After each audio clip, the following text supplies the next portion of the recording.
In the top stories, autopsy performed on the body of Zeron Roberts. Disaster further hampers vaccine rollout in Haiti, and the FDA fully approves Pfizer COVID-19 vaccine. Hello and welcome to the ZIZ Midday Newscast. Today is Tuesday, August 24th, 2021. I'm Carla Berridge. An autopsy was performed on the body of 24-year-old Zeron Roberts on August 20th, 2021 by resident pathologist Dr. Adrian Nunes. Dr. Nunes concluded that death was due to hypovolemic shock and multiple traumatic injuries as a result of a motor vehicular accident. The fatal traffic accident occurred at Douglas Estate on August 18, 2021. Investigations so far have revealed that sometime before midday, motor pickup PA 7453, which is registered to the cable company but was being driven by Ronell Fifield of Cadden Avenue, was traveling from north to south on the main road at Douglas Estate. When he reached the vicinity of the mango tree, he was making a right turn into Carafesta Village, Phase 1. A second vehicle was coming from the opposite direction along the main road and slowed down to give way to PA 7453. Zeron Roberts of Newtown was riding motorcycle PA 1426. Roberts overtook the vehicle that slowed down and collided with the pickup. The district medical doctor arrived and pronounced Roberts dead at the scene. This is the second road fatality being investigated by the police to date. Also being investigated is a fatal accident that occurred in Keon on July 29, 2021. The youth in constituency number 1 is benefiting from their parliamentary representative, Honorable Dr. Jeffrey Hanley's outreach training initiative, as a number of them are now participating in a tiling workshop. In an interview with ZIZ News, Dr. Hanley explained that the rationale behind the initiative stemmed from concerns expressed by the residents of the constituency. He said he saw it fit to contribute to the community by renovating Tucker Clark Primary School. The outreach committee in my constituency, after hearing the concerns during the last general elections about things that we should be focusing on, I thought it was a great idea for us to be giving back to the community, and the form that we have decided to do is to assist in renovating a classroom at the Tucker Clark Primary School. The workshop is being facilitated by founder and owner of Levy's Woodwork and Construction, Elamora Levy. He explained that some of the tasks included laying and measuring tiles. The youngsters here, where they get the knowledge of laying tiles, how to mark out the room, measure the tiles and everything. And they are doing very well in their learning. Now also, the grouting, especially with the pieces of tile that they put in with the pattern, they are, I must say, surprising. For the first time they're doing this, they really make an impact on what they do. They show a lot of interest. Participant in the initiative, Roma Richardson, said that the workshop is beneficial to her as she could use the skill in her own home, or should she opt to pursue it professionally. It was a really good experience. I came because I have a bathroom that needed tiling, and I wanted to gain that first-hand experience and learning myself, just in case I decide to do it on my own, or even if I hire someone I could work with them. So I thought that it was a really, really good and informative few days. Dr. Hanley said he is hoping to renovate another classroom before school reopens in September.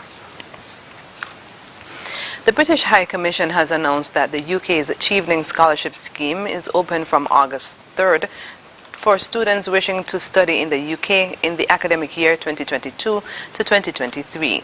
Applications will be accepted online from nationals of St. Kitts and Nevis and the Eastern Caribbean who wish to pursue fully funded postgraduate studies at an academic institution in the UK.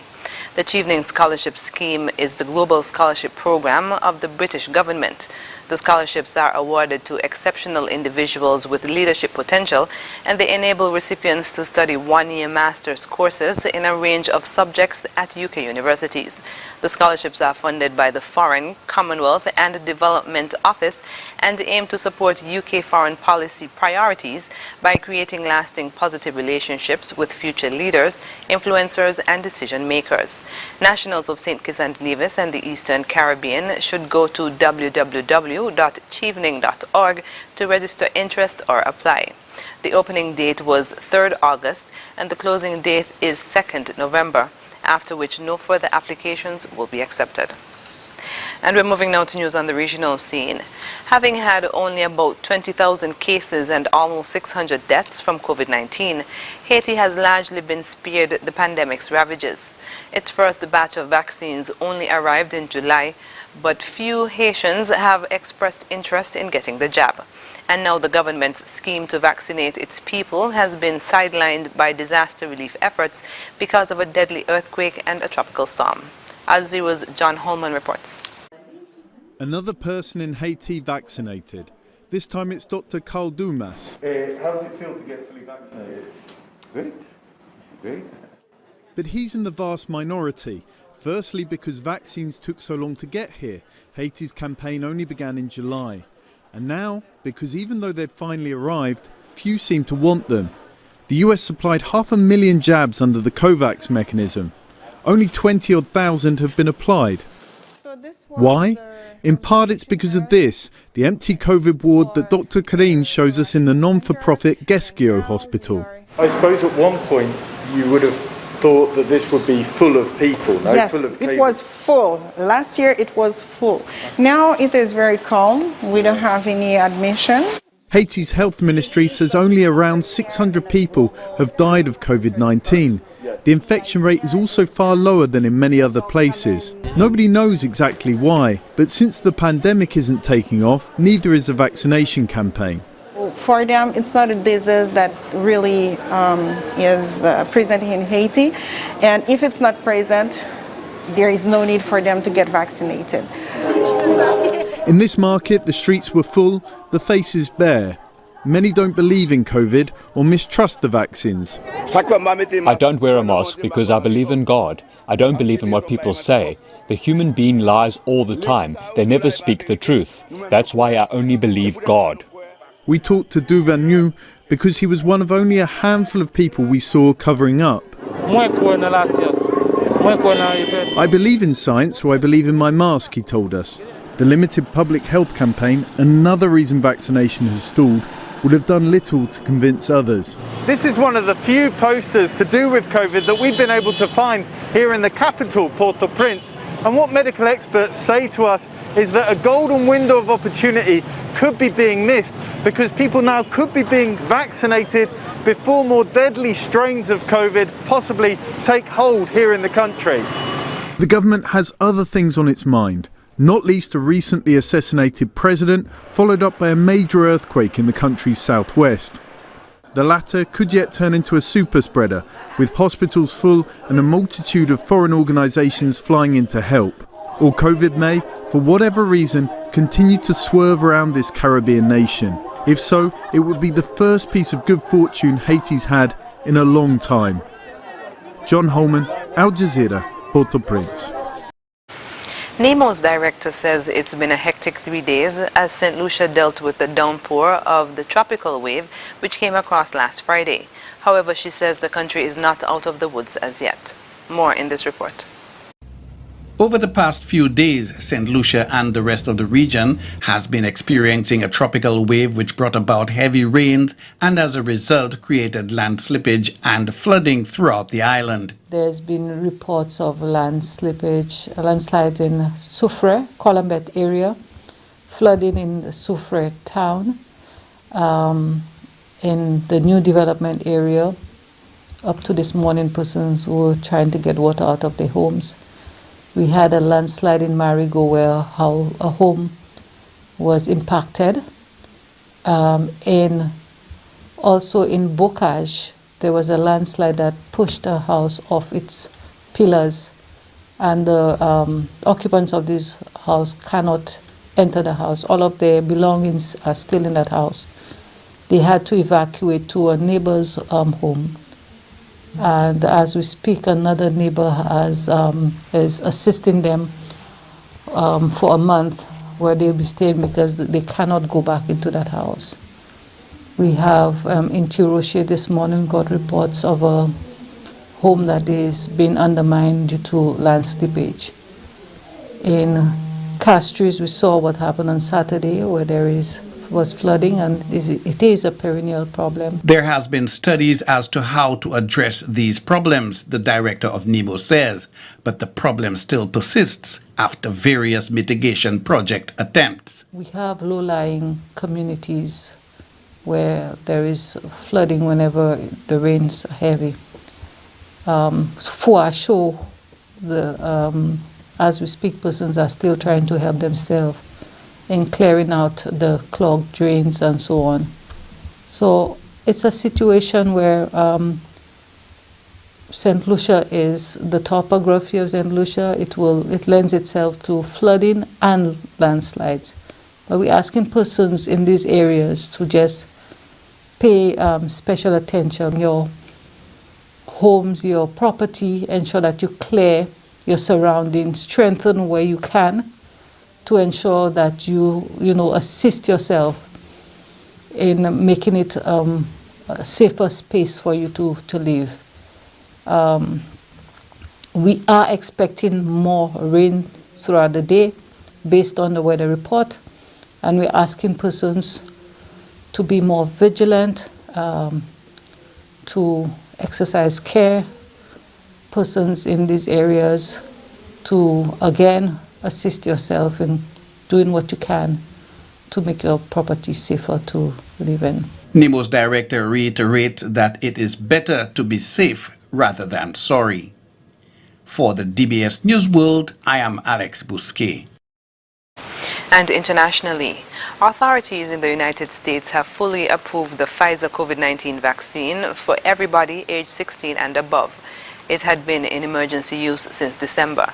The Food and Drug Administration decision brings about the first U.S. government license for a vaccine against COVID-19. There is hope the move will boost public confidence and counter vaccination hesitancy at a time when the number of new cases is rising. Al Jazeera's Andy Gallagher reports from Miami. As the highly contagious Delta variant of COVID-19 continues to spread, hospitals in the south and midwest of the US are filling up.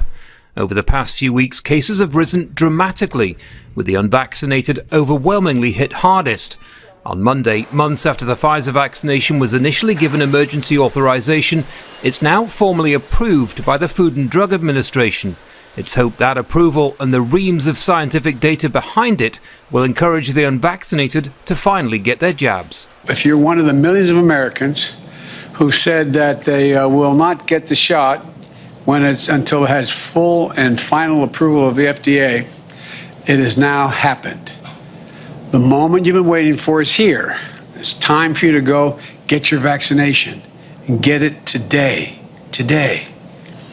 It's an important moment in our fight against the pandemic. In states like Florida, Louisiana, Alabama and Mississippi, where vaccination rates were low, more people have been lining up to get their jabs even before Monday's approval. For frontline medical workers already strained with the long battle against COVID, treating unvaccinated patients has led to widespread frustration. I feel some anger sometimes, yeah. It's trying to reach out to us when we've already extended our hand to help them. And they've pushed it aside and ignored our advice, and then they come back asking, and it's frustrating. The approval of the Pfizer vaccine only applies to those aged 16 and over, but its green light for adults has already led to large employers and the US military mandating vaccinations. Here in Florida, where 17,000 people are hospitalized with COVID, it's hoped Pfizer's approval will boost confidence in the effectiveness of vaccines. This state is recording more new cases than any other, with unvaccinated people citing concerns over side effects and confusion fueled by misinformation. If those taking the wait-and-see approach now get vaccinated, the difference will be significant. Others remain defiant. At a recent Trump rally in Alabama, the former president was booed when he suggested getting the vaccine. I did it, it's good, take the vaccines, but no, that's okay, that's all right. You got your freedoms, but I happen to take the vaccine. If it doesn't work, you'll be the first to know. Vaccine Hesitancy here has been a long-running issue, but with Pfizer's approval, it's hoped it may start to fade, even as Delta variant cases hit new highs. Andy Gallagher, Al Jazeera, Miami, Florida. And now for the weather. Present weather is freer skies with dust haze. Winds are a gentle breeze of 12 miles per hour from the east. Seas are 1.2 to 1.8 meters or 4 to 6 feet. The weather forecast for today will be mainly sunny and dry, and for tonight it will be generally fair to partly cloudy. Sunset today will be at 6:29 p.m. Sunrise tomorrow will be at 5:56 a.m.